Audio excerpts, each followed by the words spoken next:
2020 the state of the nation.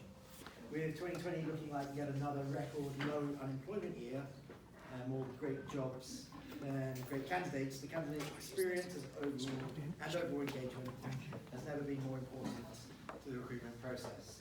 This session will examine the current employment markets, provide perspective, and offer several of HighRoad's best front-end tips and tricks. Jesse, welcome to the stage. Thank you.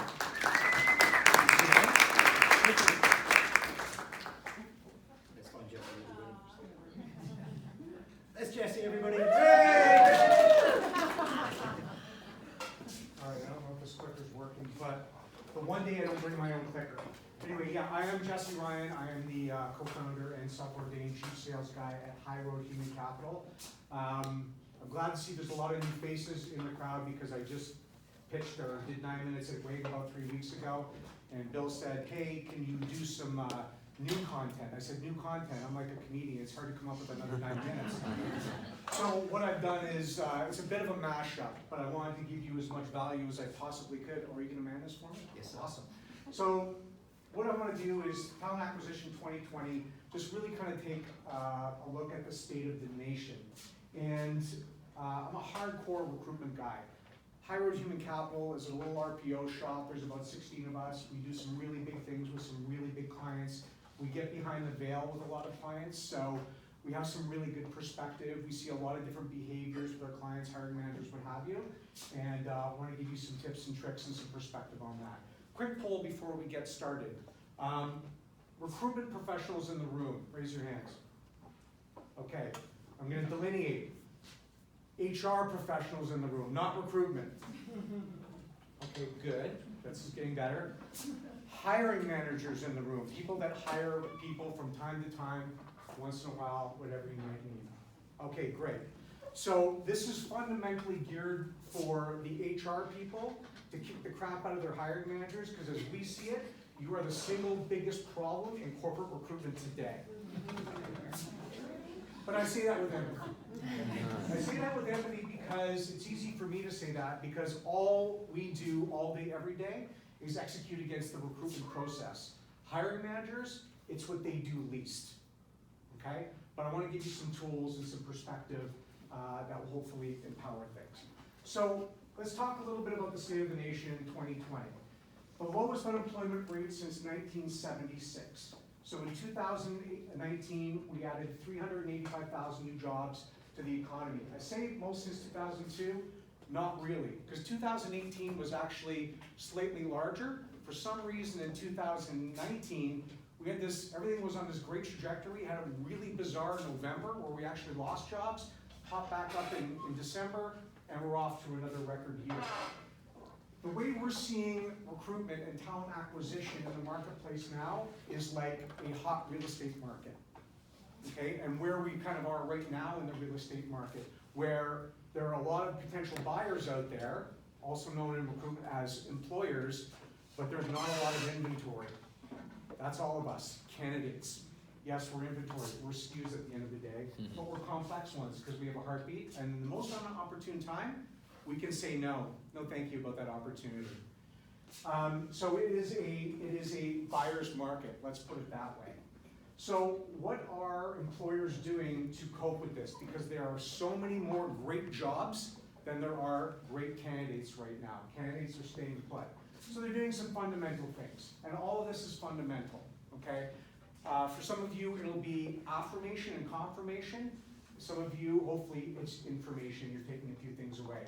But one of the things employers are doing, which I think is a really bad house of cards, is they're buying talent, right? Candidates these days, maybe somebody's moved jobs the last 2 or 3 times over the last 2 or 3 years, and their price keeps going up substantially. And they're riding this wave. It's not sustainable. So sometimes there's a really strong opportunity cost attached to a vacant position, and the employer just has to fill that, so they're gonna buy that talent. They're gonna pay more than they should, and it's great in the short term, but when things shuffle out, when word gets around, you're gonna have a disaster of inequity within your pay scales, and it's a house of cards, and in the long term can cause you some real problems. Other things they're doing, everybody's working remote now, offering flexible hours, flex this, flex that. It's not a bad thing. It's not a bad thing, because if you can't trust somebody to work at home with full autonomy, should they really be working for you at all? Let's talk about AI and automation. Personally, us at High Road, we say it's too early. For recruitment, not human capital, not HR, not Rob Catalano and Work Tango, that's real AI. But for recruitment, we think it's too early for true machine learning and something that gets smarter and better with time.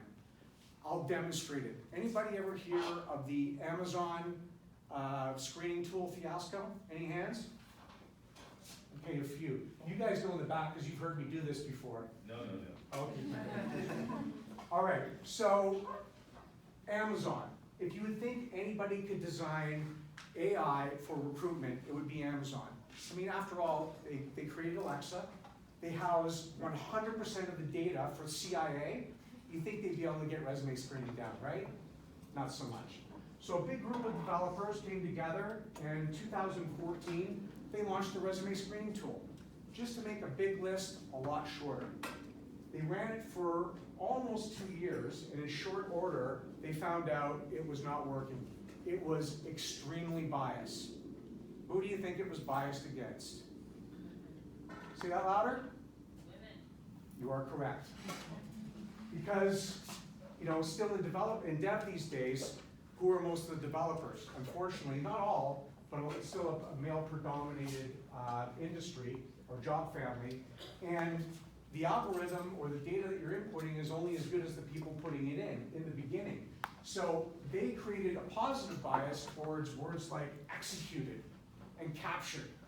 And I'm not saying women don't have these words in their resume, but they are aggressive and let's just call it maybe more male-oriented words or vernacular that you might see in a resume.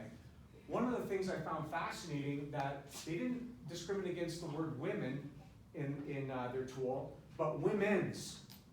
So if you were the chair of the Women's ABC Association, that counted against you. If you were the captain of the women's champion hockey team, that counted against you. So what I'm saying is, 2017 they found this, they couldn't fix it. They scrapped it. So I'll suggest to you again, if Amazon can't do it, perhaps we're a little bit too early. And the last thing, skills gap, creating an opportunity for alternative candidates. This is the proverbial putting the round peg in the square hole. So looking for candidates that, you can't find the skills that you're looking for on paper, so are they the good fit? Do you like them? Are they culturally aligned to your organization? And do you think they can do the job? And do they think they can do the job, and all that's left is something that's teachable? That's what some employers are trying to do to fill this gap. So, I was going to ask you what you thought the national unemployment rate was, but I jumped the gun. The national unemployment rate is 5.5%. So, it's really low. It's record low. And I've got it listed here pretty much coast to coast. And what you're seeing, West Coast, very low, East Coast, not including the Maritimes, when you look at Quebec, lower still, when you go into northern Quebec, ridiculously low. And Ontario is kind of the national average. Last year, the national average was 5.6. It's come down even a little bit further there. What we're finding really interesting about this is, when you look at the rates that are higher and lower, when we look at across all of our clients, so probably about 10 different vertical markets, every job family you could ever think of, the application rates tend to be commensurate with the unemployment rate.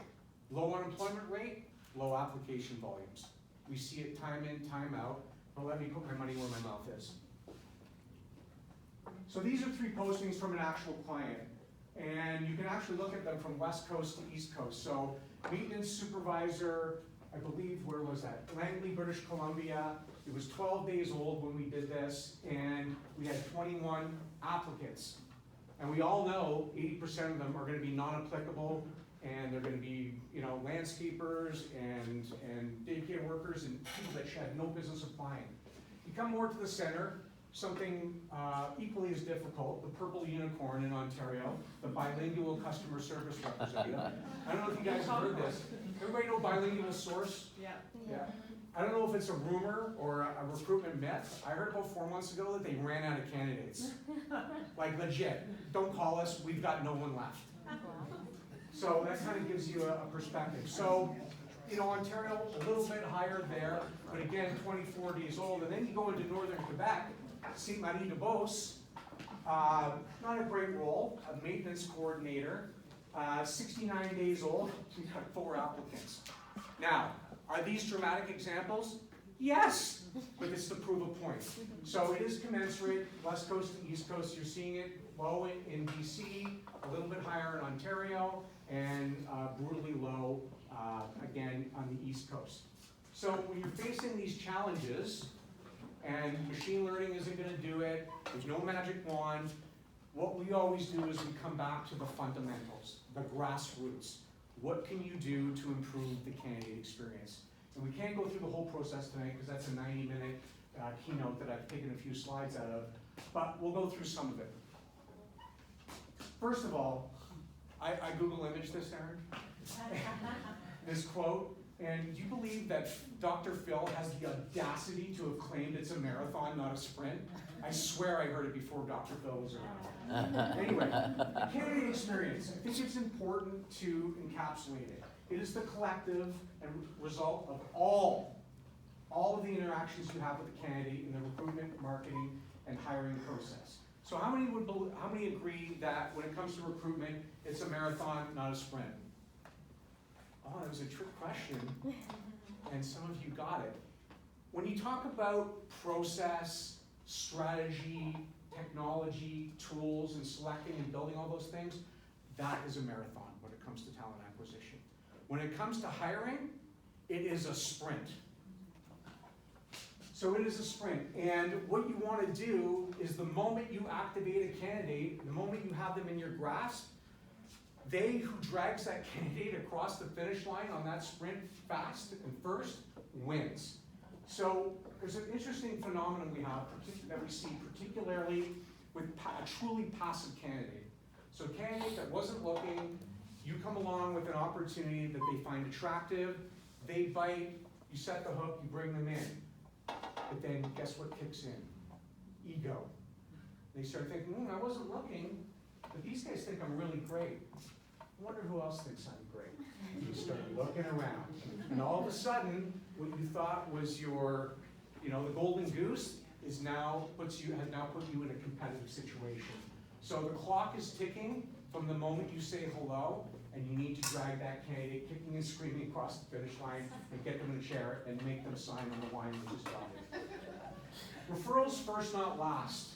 With so many of our clients, you would think you'd get an employee referral out of the gate, even before you do an intake for that role, even before that role is posted. Alas, it is not the case more times than not. We'll get referrals 3/4 way through the process. Oh, Bill's son just popped up and we'd like to give them an interview and inject them into the process. We already have a short list and we're ready to make a decision. Well, let's turn things upside down. It's not a bad scenario, but if you're going to go with referrals, which I suggest you do all the time, every time, do it first. That's your first best weapon. The job posting is a wish list. So this is what I want HR professionals to take back and pound into the hiring managers. Just because it's written doesn't mean everything you're looking for on that job posting and that job description is reality. Nobody has everything. Nobody is the perfect candidate, not even me. Okay, so you need, go back. I'll let you know. So make sure you let them know that you need some flexibility in this wish list. And to that point, like I said, the perfect candidate does not exist. Nobody is a 10 out of 10. And in this market, a 7 out of 10 starts to look really attractive, particularly if there's strong opportunity costs associated with it. One of the things we see all the time, we've done a really comprehensive intake with a hiring manager and HR is there. We do the whole got it, need it, and we think we've got all the information we need to go out and find them the right person. And we submit a short list of pre-screened, fantastic candidates, and the hiring manager says, well, they don't have that. and we look through the intake form, we look at everything we have, we look at the job posting, and that isn't in there anywhere. All right, so, you've got to go back, you've got to implore your hiring managers and let them know that, listen, everything you're saying to us is real. Don't leave anything out, and if you want to add something significant back in midway through the process, you're essentially starting the search over again from scratch. Don't do it. There's more to the story than just a resume. We've got some really rigid hiring managers in our stack of clients that, if it's not on the resume, if they can't see it, if they can't read it, fail right there. Even though there's some ambiguity to a resume, there's the things that are in between the lines. Maybe it's the things we captured in the phone screen. Maybe it's something that you can suss out in a face-to-face interview.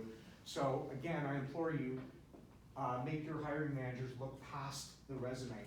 And is it teachable? I talked about that in a couple of slides ago. If they're almost there, and there's just a few things missing, ask that hiring manager, okay, there's the gap, it's a skill gap. Is it teachable? Because this seat is empty. What is it costing you? So we could be open, the seat could be open for another month, it could be open for another 6 months, where you could train them in 2 weeks. So is that worth it? So is it teachable? And if it is, try and pull them across the line. This is the one I love. We give them a great short list, and they go, I just like to see more people. Yeah, but why? Just more people. The ones you gave me, just something about them. So scientific. There must be better candidates out there. Really? Have you seen the employment market? So to circle back to those unemployment rates, we've literally built it into our intake form. We did it last year. One of our questions to the hiring manager is, we say it very passively, very empathetically, we don't want to indict anybody. Hey, hiring manager, just out of curiosity, do you have any concept of what the unemployment rate is right now? And if they don't, which almost none of them do, because they think the stock market is the employment market, which it isn't, if they don't, then we educate them right there. And it's a great pushback, setting the stage and saying, hey, here's what we're up against. So deploy a little bit of empathy back to recruitment and let us do our job, all things considered. The market has spoken. When we, or a good recruiter or a good HR professional gives a hiring manager what they're looking for, and they're still asking for more, you need to tell them that the market has spoken. Full stop. Yes, there could be more out there, there could be a needle in a haystack, but how much time and money is this costing you at the end of the day? And things need to turn around quickly. We're all hearing about ghosting. I had a client that ghosted, a brand new client that ghosted a candidate last Friday, and I was aghast. I got ghosted. Me, Jesse Ryan, I got ghosted.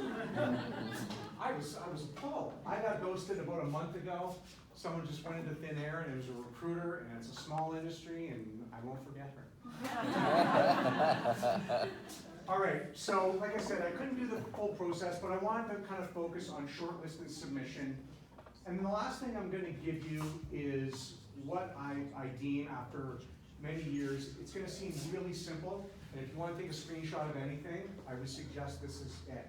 I'm going to give you High Road Human Capital's single best LinkedIn or electronic sourcing hack. All right, who here has I don't know what they call them these days, other than who has a LinkedIn recruiter seat? Who has a premium or gold or something like that? Okay, so you can source candidates and you can message candidates. So let me put some perspective around this. This is when we're sourcing a candidate via LinkedIn or even via email, if we're lucky enough to get their email, and we're doing it passively, something to this effect, and you can paraphrase, is what we'll send them. Okay? So you're thinking, okay, what's so revolutionary about this? What's so different? Well, let's consider what you're up against. Okay? You're up against thousands of corporate recruiters that are sending out LinkedIn project. Hey, are you interested? Hey, are you interested? Hey, are you interested? Oh, you're interested? Send me your resume. Scheduled phone screen, right? Same old thing, same old thing. Even worse, staffing agencies are doing the same thing. They won't even tell you who their client is. They have to covet that, right? So there's all that noise out there. How many of you guys are getting job solicitations via LinkedIn on a regular? Okay, so almost all of you. So how do you delineate yourself from the pack? I would suggest it's by eliminating as many hoops as possible, okay? So this is very simple in delineation, but let me walk you through it.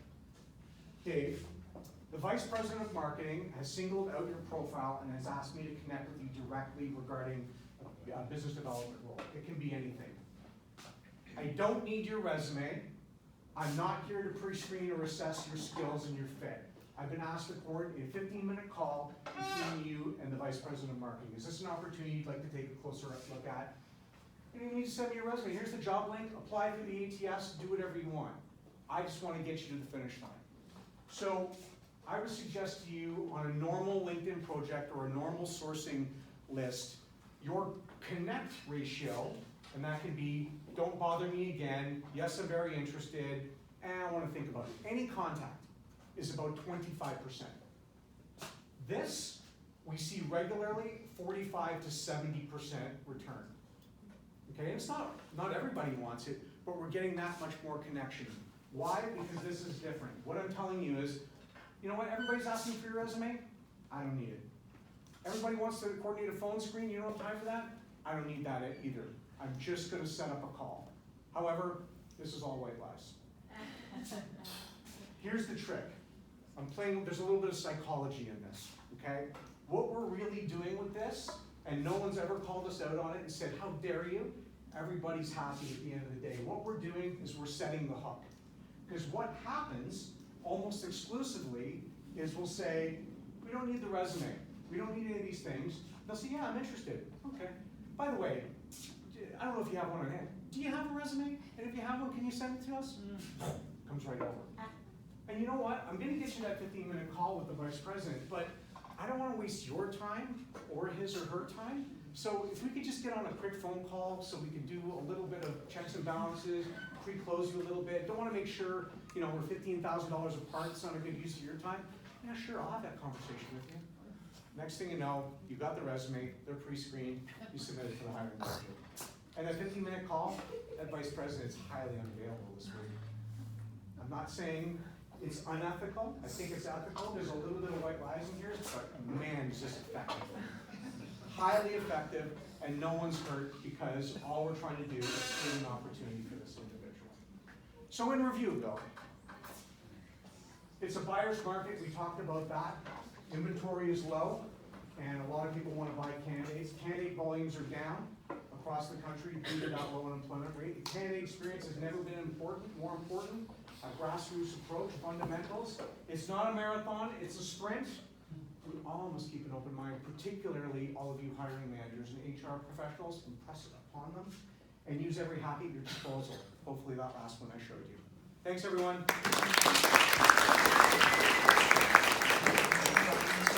Does the audience have any questions for Jesse? Hey, shot brave. Hang on, let me turn the hearing on. Literally. Go ahead. So when you talk about unemployment rate, we have this number, an article show up in 2018, 2019, yep, all the way showing that we're doing so good as an economy in terms of unemployment. But immediately after, there was an HR Reporter article which said that a lot of full-time jobs were cut, introducing part-time jobs, which shows double the rate of jobs that we created, but essentially actually forced part-time employment. So does the 5.5% of unemployment rate show and reflect the true full-time opportunities that are there? That I haven't analyzed, and then you add in the gig economy as well, right? I mean, data can be chopped and sliced and diced, and you can find a scientist that say an elephant can hang from a dandelion off a cliff. You know, you can find somebody that will report anything, depending on what their agenda is. I can't speak to the chop up of what's part-time, full-time gig economy, but what is abundantly clear, more great jobs than great candidates. It's a race. There is an absolute war for talent, as cliche as that sounds, but this is what we're up against, for sure. Yes, sir. Just because you're a recruiter, I'm dying to ask this question. Go on. I got those constant requests for those types of things until my 50th birthday. As soon as my 50th birthday happened, bang, Yeah. they stopped. And I want to, like, I've de-aged, I've changed fonts on resumes, I have a Gmail address, ooh, it's on it. I have a lot of career left, I don't even have a retirement plan ahead of me, like I don't have a retirement age Yep. figured out. But are you guys really screening out 50-somethings? Well, From the shortage? I'm a lot closer to 50 than 45. Let me ask you this, and I'm guessing they're making that assessment because you have your graduating dates on your resume? I took them off, You took them off. So, and I found a new job. yeah, so not only do we not discriminate, as part of our practice outside of recruitment, we actually do some career transition. And even from like early to mid 40s, I see a lot of resumes with the grad dates taken off. I mean, I think 50 honestly is the new 30. I honestly feel that, maybe because I'm approaching it. But I mean, we don't discriminate like that. And even when it comes to our outplacement and career transition clients, invariably, I'm telling them to put the grad dates back on for one specific reason. And maybe I'm a little jaded, maybe it's my own personal experience, but if you don't put your grad dates on, as a recruiter, I feel you're hiding something. And I feel we're starting the process from a position of dishonesty. May not be the case. I have literally had people come in, remember that back in the day when it was, just put the last 10 years on your resume, that's all anybody wants to see. So, you know, maybe naively you look at a resume and you think, okay, this person might be middle-aged, and they come in and they're literally 25, 30 years older. That's a hustle. They try to deceive you. Make no doubt about it. Yes, I understand there's bias that they have to deal with, but you also started out with deception. So it's a bad recipe. So we believe in transparency, and as far as I know, certainly myself and my consultants, there's no bias there for us, but I do believe it exists in the marketplace, and that's terrible. Way up in the back. So I might be a little bit of a devil's advocate here. So how is leaving the date off your resume different from the white lie of talking about the VP and then never? Sorry, I want to hear that. Can someone repeat that down here? How is leaving the dates that you graduated off your resume Yeah. any different from talking about the VP and then not actually meeting the VP? Touche. However, I'm not trying to take anyone, we're not trying to take anything from anyone. If anything, we're trying to give something to somebody. So it is harmless in that regard. So yeah, we might be doing a minor dupe or creative language to set the hook and get you in, but it's all for the right reasons. So it's an end date though. If they're awesome at 50, you might not take them because they are 50, and you've seen that ahead of time. Maybe you've given me food for thought. Like I said, I'm getting older, I'm more open-minded. I think it was one of my last bullets there. Oh, we almost keep an open mind, and I'll do that for you from now on. Any last questions? That's all we've got time for. Oh, great.